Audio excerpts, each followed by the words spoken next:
Welcome into Masai Ujiri, the president of the defending champion, Toronto Raptors. I see him smile. When I say that June 18th, 2020, you might have imagined, Masai, that maybe somebody wouldn't still be calling you the president of the defending champion, but you're going to hold on to that title at least for a few more months. You know, thanks, Woj. Thanks for having me. I want to hold on to it as long as I can, but I also want us to get back to basketball, pretty quick here. It's a great title to have. It's been fun. Masai, the last several months you have been, as an alternate governor, or one of the governors in Toronto, as a member of the competition committee, which is a group of, there's some owners, there's a couple owners, there's presidents, GMs, coaches, which meet and talk about and work through a lot of these big issues.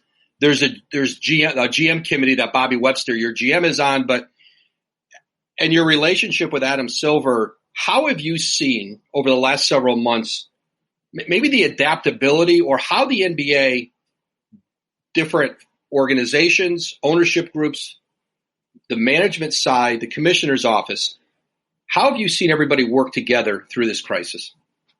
It's been really, really unique, and I think Adam has done an incredible job in bringing people together. So whether it's owners, players, general managers, presidents, I think even the marketing side, the PR side, there's so many committees that have put their heads together with this thing, and I think everybody has had a stake in it. Honestly, it's such a difficult time to navigate, and being open-minded is one of the main issues we're really tackling now. And I think there's been good input from everybody, and that's how the NBA has been, and I love that about the NBA and Adam's leadership in having people.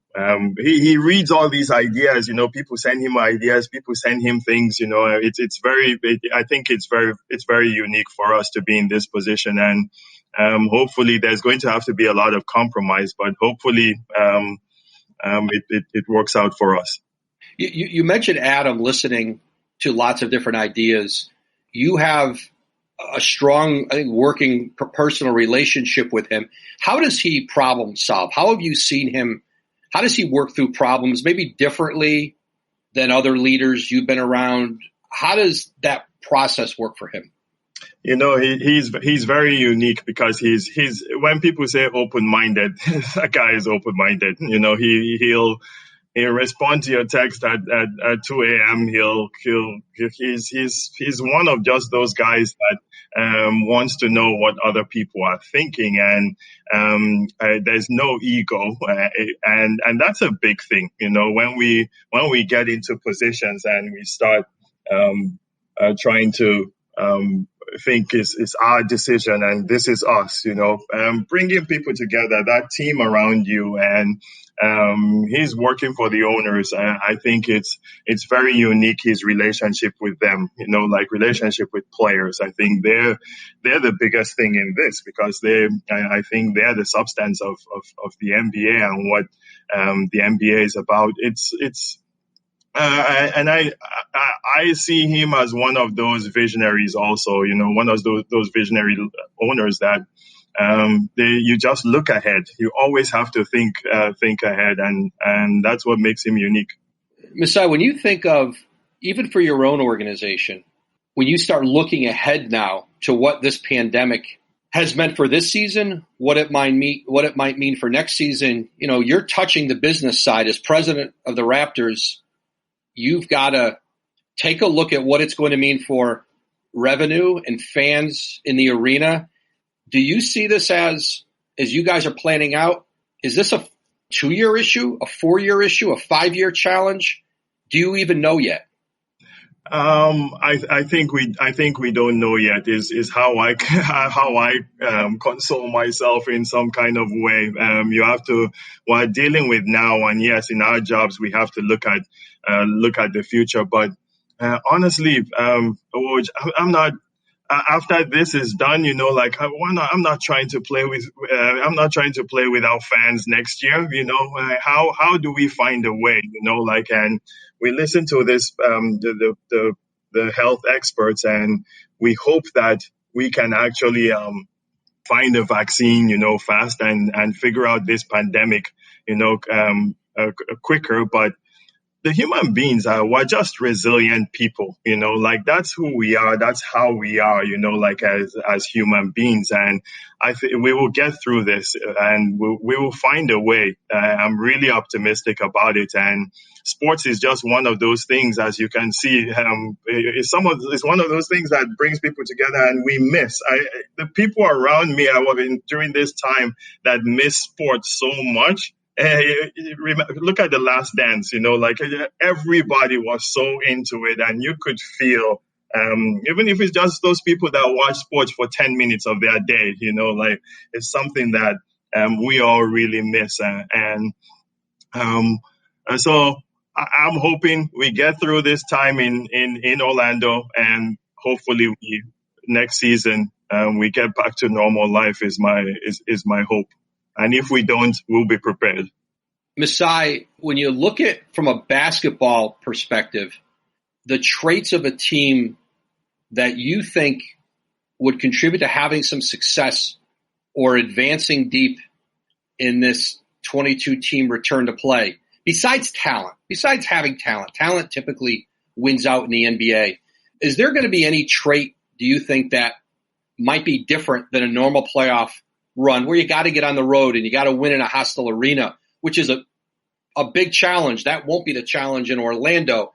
The challenges will be different there over a month, 2 months, 3 months. What have you thought about is going to be something that might be a different characteristic or a more accentuated characteristic of a team that's going to contribute to having success down there? It's a great question, Woj. I don't want to give away all our secrets here, but if there are any, I think Bobby and Nick Nurse have done an incredible job in trying to keep this together. I will say this, I think health is going to be a big factor.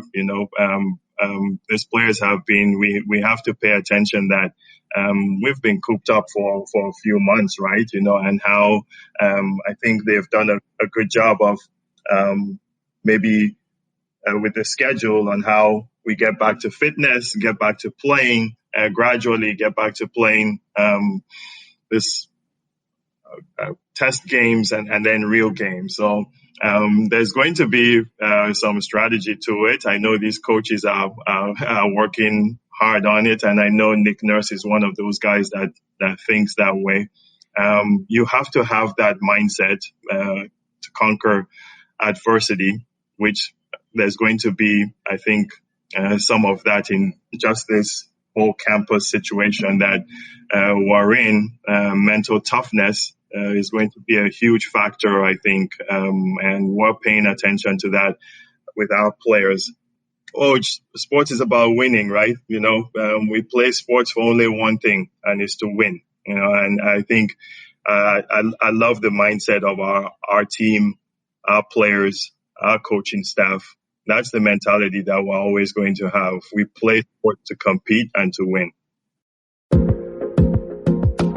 Hey guys, Scott's Turf Builder Triple Action has acquired the secret to building a thicker, greener lawn. In return, they have taken all of the hard work out of the picture to give you more time to do nothing extra. People don't realize that it's easy to get the lawn of their dreams by simply feeding their lawn a few times throughout the year. Scott's Turf Builder Triple Action kills weeds, prevents crabgrass, and feeds to build thick green lawns. With Scott's Turf Builder Triple Action, you can finally get the lawn you've always dreamt of. Scott's Turf Builder Triple Action will give your yard the nourishment it needs to help your weak, thin lawn recover. When you feed with Scott's Turf Builder Triple Action multiple times throughout the year, your grass will be greener, stronger, and more resilient. Pick up a bag today. This is a Scott's Yard. Also, Scott's no quibble money back guarantee states, if you're not satisfied, you get your money back. This is a Scott's Yard. Masai, since the murder of George Floyd in Minnesota and a number of, I think at this point, it's been years of this. This didn't start with George Floyd. This has been going on in this country for a couple hundred years. And the country you saw when you came from Nigeria as a young man, you went to high school, you came and you stayed with a Nigerian family in Seattle. You went off to college. And for the most part, until, say, 2013, then, when you went to Toronto, you had been in the United States. You're in Toronto. So you're still here largely. What's the difference you have seen or you see in this country now from when you came here as a young man? Well, looking at it from a global standpoint, Woj, I want to say this. We can say all what we want about, the perception of or Americans or some of the terrorist stuff that goes on and all of that. America is seen and is known and is God's own country. That's the truth. This is a place that has given me all the opportunity in the world, and I'm so thankful for it. The NBA, it's been incredible for me. So I feel that my kids are American. My wife has American citizenship. I feel like I am American. Yeah. So in some way, and when I see these things happening, let's not be mistaken. Racism has been here for years, and sometimes unsaid, and it's not sometimes displayed a lot. It's there, and now it's a time that Black people have felt so oppressed for so long, and now it's time to speak up. It's time to talk, and it's time to talk about these issues and confront them face to face. This is an opportunity for us. So when I look back at back then, in my mind, I'm this young person that's just looking at an unbelievable, beautiful country, and you're not even thinking racism. You're just surging ahead, trying to succeed, trying to look for opportunity, trying to find friends, and, enjoying, a great country. This thing has erupted where now we have to talk about it and we have to confront it because you know what, Woj? It's there. And there are some tough questions we have to ask ourselves. Yeah, it's there. There's no dancing around it anymore. And even in my organization, even in Canada, we're not immune to it. We're all asking ourselves that question. And I find myself in a unique position where I can talk about it and I can really use this platform to make people aware of what some of the problems are, because I've seen it from all angles, in all places. Your relationships with, whether it's President Obama, Prime Minister Trudeau, leaders around the globe, more than just relationships, you work on a lot of projects, and the Giants of Africa, the impact that's had, bringing a professional league to Africa, which is still launching, helping to do that, I think, through Adam Silver. And how has that impacted your mindset with being able to go out and take the conversations and discussion and put them into action items, being able to have access and talk with those who, are among the most powerful, influential voices and people on the planet? I'm blessed, Woj, and I represent so many different factions in life. I believe whether it's players, I think the story and the journey, like is similar to even some players of where you grew up and how you came up. And the opportunity that I've had to be in the front office in the NBA, interacting with fans, different people that I've met in the business, in the world, the forums that I've found myself, it's such a blessing, for me, and I don't want to be the only one doing that. I'm blessed to know to be friends with President Obama or Prime Minister Trudeau or President Kagame or all these guys, Adam Silver, and they're friends first for me, and the respect I have for them in what they actually do and how visionary they are and who they are as persons, as people.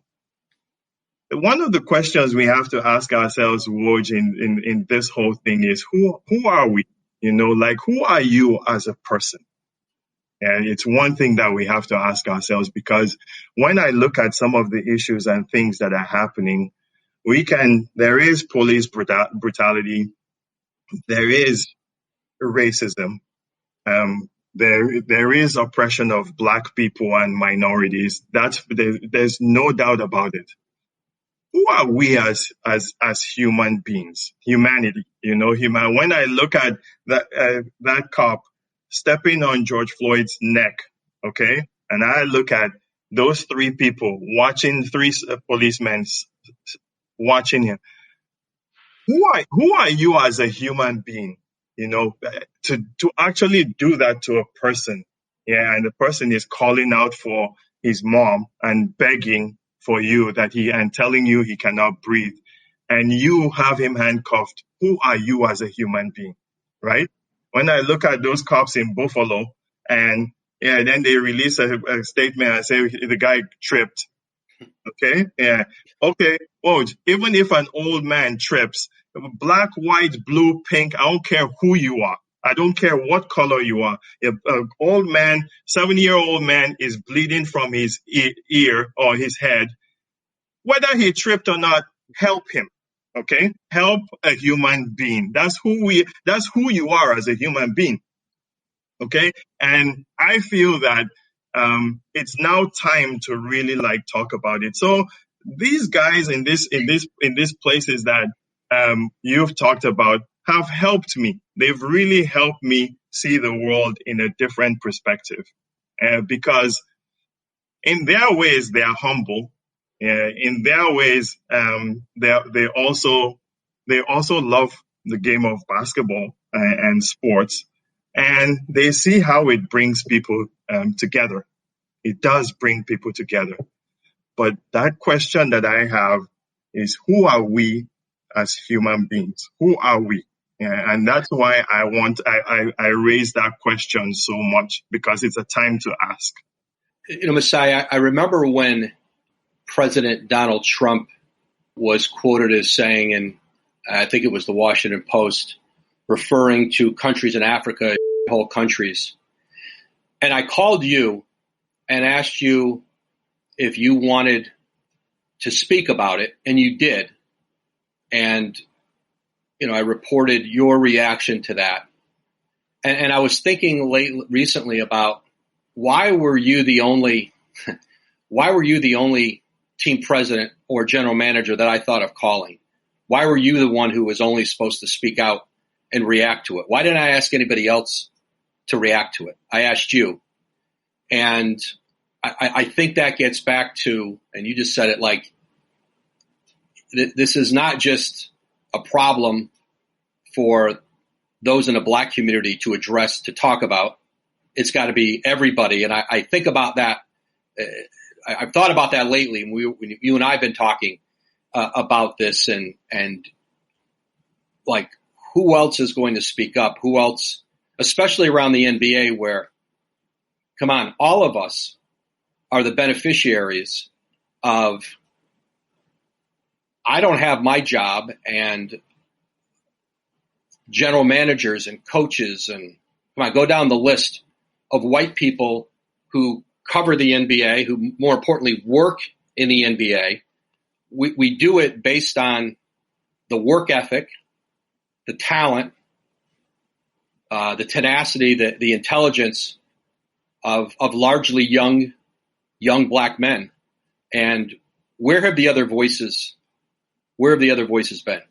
We have to call out white leaders here. White leaders have to step up. We have to. It's a fact. We have to ask ourselves this tough conversations. And honestly, this is not even a time to play race card or this is a time for confrontation and honest conversations, right? Like, what are you doing? What are you doing in your organization? What are you doing in your family? What conversations are we having with our children? What conversations have we had before?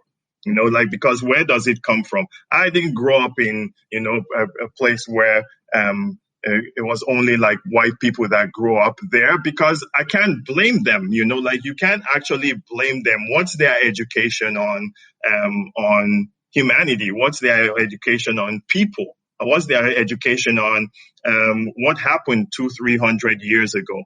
Because I know that when we come out of our mothers, we're all the same. We're all the same. So we have to ask ourselves, Woj, these tough questions. We have to ask, have you ever had to worry about the color of your skin? When you ask yourself, everybody has to ask themselves that. Have you ever had to worry about the color of your skin? Now, you don't have to, you can be big, you can be rich, you can be whatever. Ask yourself that question. You can be poor, you can just ask yourself, have you ever had to worry about, go walk on the street or go apply for a job? Those are the tough questions to ask. Why discussing that in our organization? Hey, I know you want another tough question. Why is the white race seen as a superior race to others? Those are tough questions. Those are really tough questions. Even sometimes in our league, like what's the perception? Is the perception of white owners and black players. There's a perception there like that. We have to confront these things, because I know these people. These are good people, but we have to tackle this thing. We have to talk about it, and make people feel comfortable, know what people are going through, okay? And give opportunity. Give opportunity. I think I was looking at this thing, Woj, and somebody told me that I might be one of the only one or two presidents in black presidents in all of sports. In all of sports, how is that possible? That distinction is disgraceful. Okay, it's embarrassing. It's not something that I should even be talking about in sport. It's not even a question. We went through the list. Avery Bradley and Kyrie Irving, who are leading the Players Coalition, who would like one of their points of emphasis with the league, the Players Association, is a plan to help address those numbers. I know Adam Silver has talked about it for years. I know Adam gets on the phone with owners when there's searches and gives input on that. I know you do that, because I know when owners are making hires, rarely is one made, I think rarely one's made without someone. I think you get a lot of those calls. And once you tell them that you're not leaving, then they, you'll see those guys ask you, well, who else should I be looking at? And with Avery and Kyrie, we went through the list of, you're right now the only black president of a team in the league. Steve Mills had been, he's no longer in New York. Gerson Rosas is Colombian and president of the Timberwolves. But even the 8 general managers, I believe our number was 8 black general managers in the NBA, only 4 of them have final decision-making authority. So essentially they're a general manager, but there's a president over them. And so while it's an elevated position, it isn't the final decision maker. And the thing is, we are not in a league where black executives have not had great success. Joe Dumars dominated the East for almost a decade with the Pistons, won a championship, got to a Game 7, went to 6 straight conference finals. You were the executive of the year in 2013 in Denver. Easily could have been it again last year. Won the championship, which I know you'll trade trophies and keep that one. But why? Why are the numbers so limited? I mean, why are the numbers so limited? We have to look at ourselves. Even me, myself, I have to look at myself in our organizations, and how we hire and give opportunity, because there is institutional and systemic racism that you almost get. It happens and you don't even see it. Somebody told me that there's only one minority PR director in the NBA. How is it that we have only this few, Woj, when it's a predominantly black league in terms of players?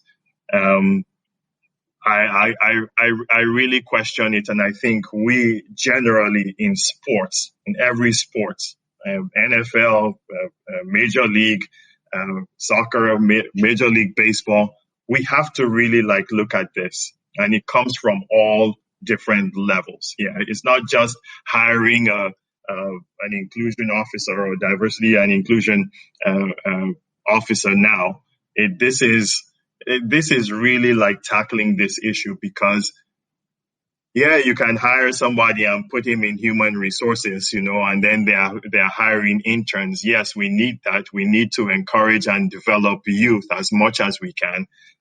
But we also need more minorities and more black people in higher positions too. And there are many that deserve to be in higher positions if we look the right way. Besides, you get an inside window to search processes. You have a better view of most about how these processes go, how the information the owners get or the information owners rely on to make decisions on who to bring in an interview, on the preconceived ideas they have coming into interview processes, where they might have somebody in mind and the process is just to validate that candidate and push through with it. What are the attitudes you see in ownership, or maybe some of the factors that lead to there not being more black candidates in positions and at the cusp of becoming presidents, getting those jobs?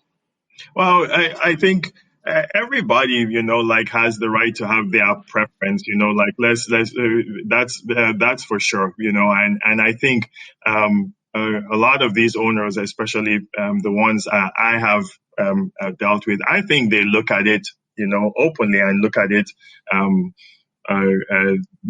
go through the right process.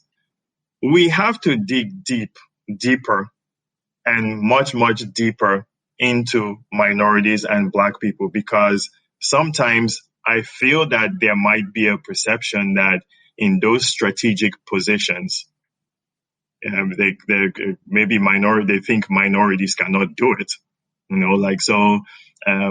Are there black analytics guys? Are there black people in how many black assistant GMs do we have? In those particular positions, there are many. You mentioned Joe Dumas, one of the best, doesn't even get a shot again. Won 6 straight conference finals, 6 or 7 straight conference finals. Come on. Yeah, let's really look at this. Let's really, really look at this and say, does that guy not deserve to be running an NBA team with what he's done? Yeah, the accomplishments he's had. None of us done close to what he did. Yeah, and these are the chances, Woj, we are talking about. Another perception, one of the other perceptions is, okay, let's get a black assistant coach that's going to talk to the players, that's going to. He's the relationship guy. Yeah, he's the relationship guy. He's the token guy. Mm-hmm. Yeah, we have to get away. It's all in there. Trust me, I'm in it. I'm at fault too. Let's take responsibility for it. But what I'm saying now is this is the time to tackle it. Okay, we can all tackle it now. Black people can speak, white people have to speak, okay? And nobody is getting, nobody is going to get killed for it, just come and say the truth. Come and pour your mind. Come and tell us your experiences, and let's share. And let's now do the right thing. I think this is the time now. It's a unique time, Woj. And look at all these protests. You look at all of them. You go out, and normally before you would see all black people, and then people would say, oh, it's black people. And it's people from everywhere. You even almost see more white people, because the youth of today are tired of this. They are more outspoken, and they want the next generation to be better. Yeah, this is a different generation now. Yeah, they are going to speak. They are going to talk. They are going to have action. They are going to be educated. We now, from 50 years ago, men or women or people that cannot change their minds or mindsets or their thoughts, we have to rely on this youth now, and we have to give them opportunity now. There's nothing realer than someone you can rely on, whether you're relying on them to make the shot in the clutch or be there when you need it most. Masai Ujiri, the president of the Raptors, he'll tell you who's the clutch shooter that he was able to rely on. Kyle Lowry, who he built his championship team around, kept moving the pieces around until they're in a Game 6 of the NBA Finals against Golden State last year. Kyle goes off for 26 points, hits 4 3-pointers, and the Raptors win a championship. Someone you can trust to come in clutch makes all the difference on and off the court. With State Farm, you get a teammate you can rely on. You get the real deal. When you want the real deal, like a good neighbor, State Farm is there. Hey guys, since we've all been shopping online the past few months, AT&T has made it easy for anyone that wants to buy a new phone or device online. They're offering fast, free, no-contact delivery and curbside pickup so that online shopping is as simple and safe as possible. On top of that, they have a flexible return policy so you can shop at ease. You can visit AT&T.com to learn how to shop online from the safety of your home 24/7. Subject to change, restrictions apply. Masai, when young black executives or scouts, you started as a scout. You started as a scout, sleeping on people's couches, going to the NBA scouting events. You can't start any further down than you did on the ladder to become a team president. What do you tell young black, maybe sometimes it's players who want to get into this side of it? Should they go into the management side?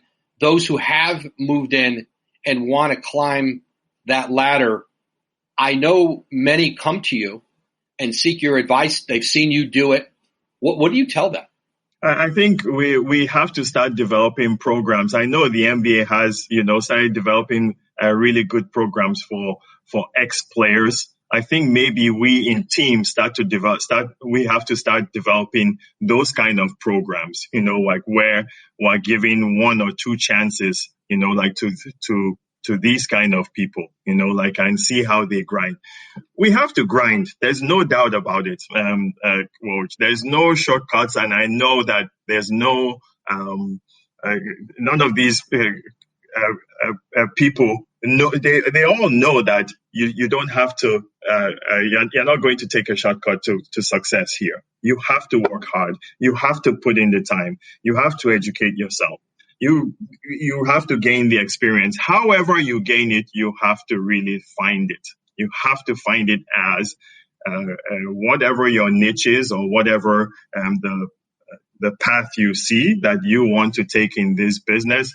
Now we, at these positions, have to now start creating these little paths here and there for all these young people, young youth, players that are finishing their careers. We have to figure out a way. I think the NBA does a good job. I know a couple have come through our program, whether it was Lindsey Harding, I think Elton Brand went through a program with the NBA.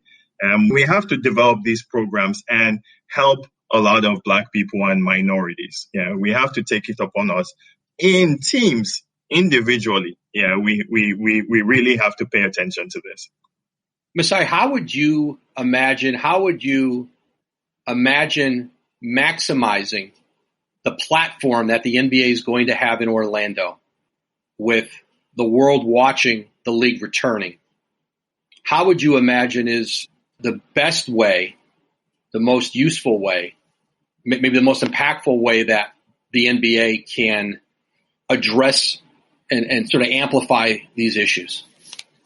Well, I think it's all of us speaking together and challenging each other. I think the players have done a really good job in talking about these issues. And I hear everybody's opinion on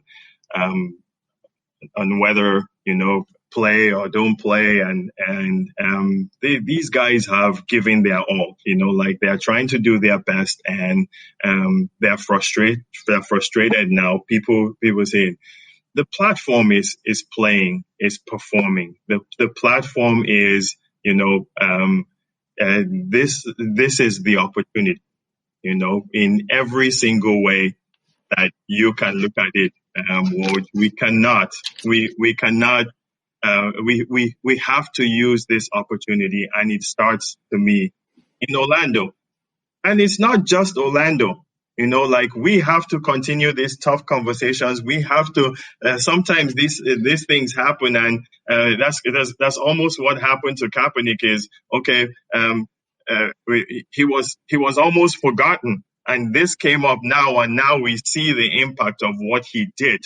Yeah, but we have to continue this. We have to keep grinding on it, and that's why I see something different here. So whatever we do in Orlando, it has to be polarized. It has to be big. But we cannot only concentrate on marching unitedly. We can't only concentrate on what we do inside that campus. It has to be outside. The impact is outside. The impact is youth. The impact is communities. The impact is addressing police brutality. The impact is voting. The impact is in so many places, and I see what these players are doing individually. LeBron is doing the thing with the voting. We have to continue to do that.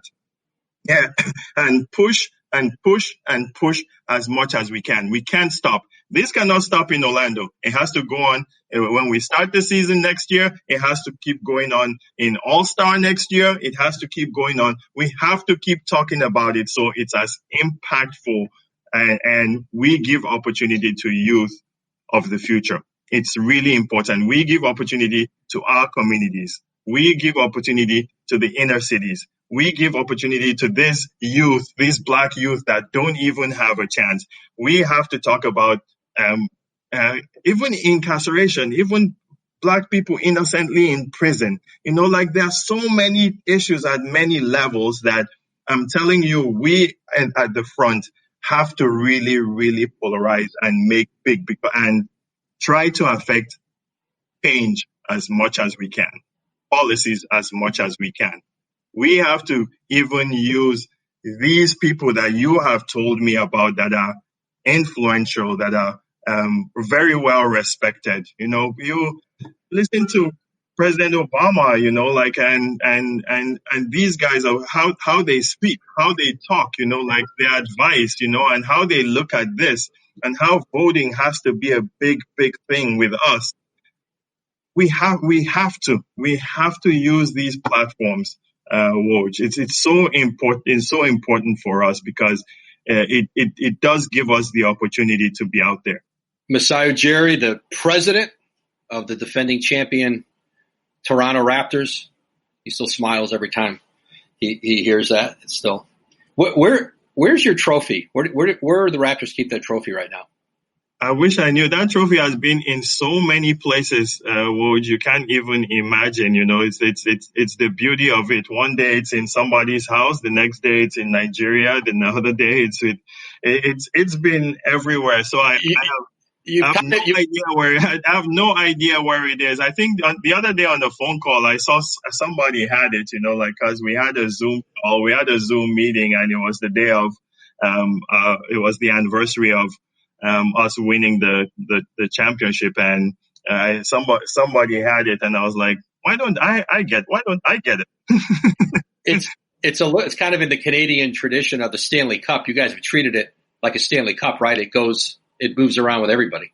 No question. It's an incredible feeling and an incredible thing to accomplish. And God bless our players and all the guys that did incredibly well. Nick Nurse, for the job he did. I think very underrated last year, but I think I think people are acknowledging, like the type of coach he is, and just honestly, Woj, just as a staff and organization, it was good for us to put this organization on a global front, like where we can represent the rest of the world and say, we can do it. We can do it too.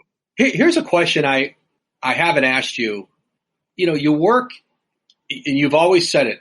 We're in this to win it. I'm not here to play it safe. I'm going to trade for Kawhi. I'm going to do what I think we need to do to win a championship. I'll worry about free agency, all that stuff. Keep our job. We're going to try to win a championship this year, and you did.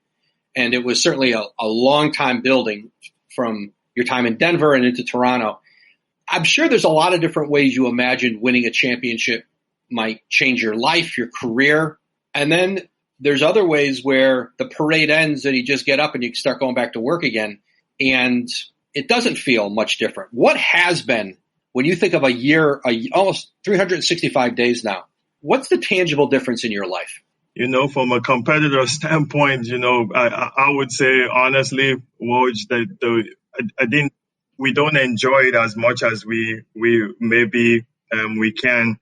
I remember Bob Myers. I went to speak at an event with Bob Myers, and he telling me like 2-3 years ago that he really wishes that I would win a championship, and the unbelievable feeling you have, after it's done. And he said it's just, and at that time they won 2 or 3, and I know he's now legendary. He's used to it, and I thought, to myself, you keep dreaming and you're so competitive. While it's happening, you're so in it, that you don't even enjoy it. And that's the fact. And to be honest, right after the parade, it's on to the next. In my mind, is how are you winning the next one? Like how are you? Because you know what? When you're sleeping, other people are winning. Okay, so there's no time to sleep. Other people are winning while you sleep. You can't even think about it that way, So my mindset is, why do we play sports? We play to win. Simple. There's no other way. You're not doing it for anything else. And yeah, you have the trophy, you celebrate it, you have the pictures. One day we'll look at it and say, yeah, this is what it is, and you enjoyed it. I really enjoyed the parade. I wish I enjoyed the celebration of the day we won a little bit better than because of what happened. But I 100%, it's 100% on to the next thing. How do you win again? How do you compete for the next one? Because sports is about winning. Masai, thank you. Thank you for jumping in here today. It was a lot of fun. Thank you. Thanks for having me. Hopefully we're back in action again, and there's plenty more stories, and we're tackling the big story now, which is the big issues. I think it'll be fun. Thanks for having me, Woj. Thanks, Masai. Thank you. Hey everyone, thanks for listening to this episode of the Woj Pod. A big thank you to our guest today, Toronto Raptors President Masai Ujiri. Be sure to listen to new and archived episodes of the Woj Pod wherever you get your podcasts. Be sure to listen to the Low Post with Zach Lowe, the Hoop Collective with Brian Windhorst, and the SVP Pod with Scott Van Pelt. We'll catch you next time.